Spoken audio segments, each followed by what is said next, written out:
before we let you get out of here, just to talk about a little bit about what's going on in the country and how that's sort of connected to football. We just saw Joey Burrow tweeted about what's going on. And I said this to somebody the other day, Kim. I said, around sports, it's kind of time, I think, for a prominent white athlete to speak on these issues. We haven't seen that. There's been a lot of silence from certain people in the white community overall, but even in terms of sports and athletics. And I think it would be nice to hear that. And here comes Joey Burrow, first pick in the draft, quarterback, and he tweeted, "The black community needs our help. They've been unheard for far too long. Open your ears, listen, and speak. This isn't politics. This is human rights." I thought it was a interesting tweet, especially coming from, someone of his age, just new into the league, right? He's not prominent. He's not Tom Brady. He's not Aaron Rodgers. But he said this with everything going on, and obviously, sports and politics do mix.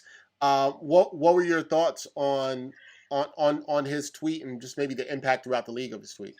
The past couple of days was interesting because the first white quarterback tweet I saw was Carson Wentz. Yes. That was the first one I saw, and I was like, oh, okay. Right. Only because, to me, when I think of players speaking out, I think of Bills kicker Stephen Hauschka, who people don't even know, but when I was up there, he and I did a story, and he was talking about white people need to speak up. Josh McCown, former Jet and Eagle. But recently, when we saw Brady and Julian Edelman and a couple other Patriots guys sign their name to a Players Coalition letter calling for a federal investigation into the Ahmaud Arbery death, the Brady thing I was like, oh, Tom Brady's Yeah. he's showing support. That's interesting because you'd never seen these sort of you'd never seen that before. So between that and Carson Wentz and Zach Ertz, and then Kirk Cousins on Instagram, it was surprising. It was all these white players are sort of coming out of the woodwork, and it was refreshing. It did catch me by surprise because the issues that we're talking about are not new issues. But again, when I bring up COVID, to me, if there is a benefit, I think the fact that we are forced to see things, we are forced to be in our homes, we're forced to watch the news more, we're forced to be on social media more because we're bored. Now you're seeing things you can't just turn away. You're not at the facility working, so you're aware and it's constant. The images that we're seeing are constant. So, but Joey Burrow, I thought Joe Burrow tweeting that stood out, to your point, Dexter, because here's a guy, he hasn't even taken an NFL snap yet. He hasn't even played in a game in the NFL.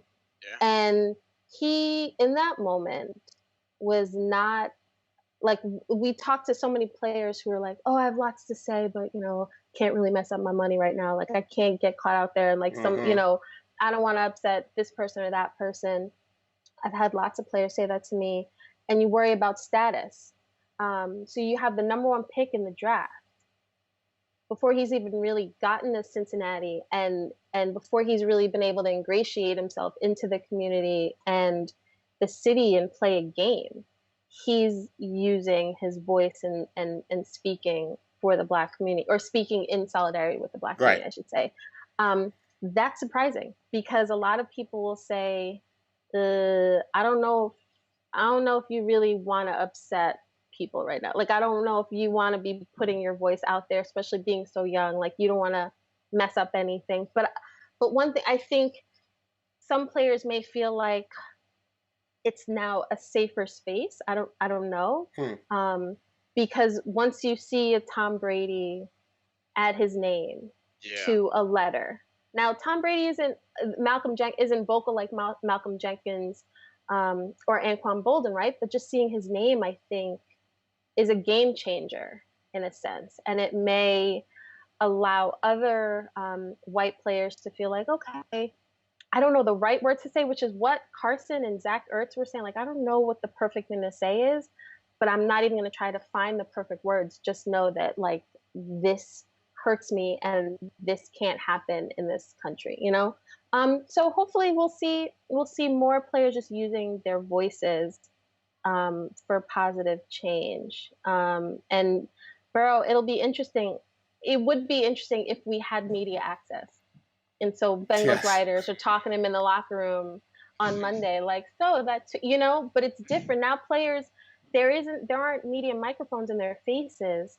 It's their social media platforms that they have. That's how they're communicating how they feel. And we know with social media, like you don't, in that moment, you may not have time to curate the perfect thought, or isn't that, second where you're like, should I hit send? You may just feel something and tweet it. And in that moment, Burrow felt, that he had something to say. So that was refreshing. I'm wondering if we're going to see more of those.